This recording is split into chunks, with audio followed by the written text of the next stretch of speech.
காரைக்கால் நகரில் புனிதவதி என்ற பெயருடைய ஒரு பெண் வாழ்ந்து வந்தார்.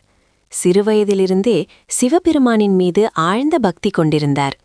திருமணத்திற்கு பிறகும் இல்லற கடமைகளை செய்து கொண்டே தினமும் சிவநாமம் ஜபித்தும் சிவபக்தர்களை இறைவனாக கருதி அன்னதானம் செய்தும் வாழ்ந்தார். அவரது இல்லம் எப்போதும் பக்தியும் தர்மமும் நிறைந்ததாக இருந்தது.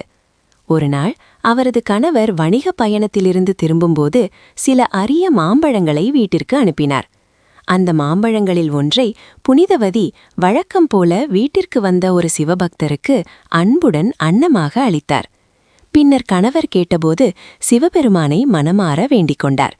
அதிசயமாக இறைவனின் அருளால் மற்றொரு மாம்பழம் தோன்றியது. இதைக் கண்ட கணவர் புனிதவதி சாதாரண மனிதரல்ல, தெய்வீக சக்தி பெற்றவர் என்று எண்ணி அச்சமடைந்தார். அதன் பிறகு புனிதவதி இல்லற வாழ்க்கை தன்னை கட்டுப்படுத்துவதாக உணர்ந்து முழுமையாக சிவபெருமானுக்கே தன்னை அர்ப்பணிக்க முடிவு செய்தார். அவர் சிவபெருமானிடம், இவ்வுலக அழகுடன் அல்ல, உன் அடியார்களில் மிக தாழ்ந்த அடியாராகவே இருக்க வேண்டும் என்று வேண்டினார். அந்த வேண்டுதலின் பயனாக அவர் தனது உடல் அழகை இழந்து எலும்புகள் தெரியும் பேயுருவம் பெற்றார். ஆனால் அவரது உள்ளம் அதற்கு முன்பை விட அதிகமாக பக்தியால் ஒளிர்ந்தது. அதன்பின் அவர் காரைக்கால் அம்மையார் என்ற பெயரில் அறியப்பட்டார்.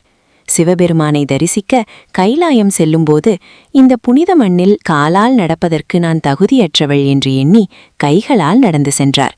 அவரது இந்த அளவில்லா தாழ்மை மற்றும் பக்தியைக் கண்டு சிவபெருமான் அவரை அம்மையே என்று அழைத்து உயர்ந்த அருளை பொழிந்தார்.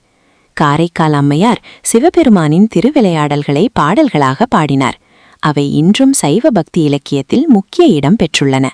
அவரது வாழ்க்கை உண்மையான பக்தி என்பது வெளிப்படையான அழகிலும் உலகியலான உறவுகளிலும் அல்ல, முழுமையான சரணாகதி, தாழ்மை மற்றும் இறைவன் மீது கொண்ட அன்பில்தான் இருக்கிறது என்பதை நமக்கு கற்பிக்கிறது.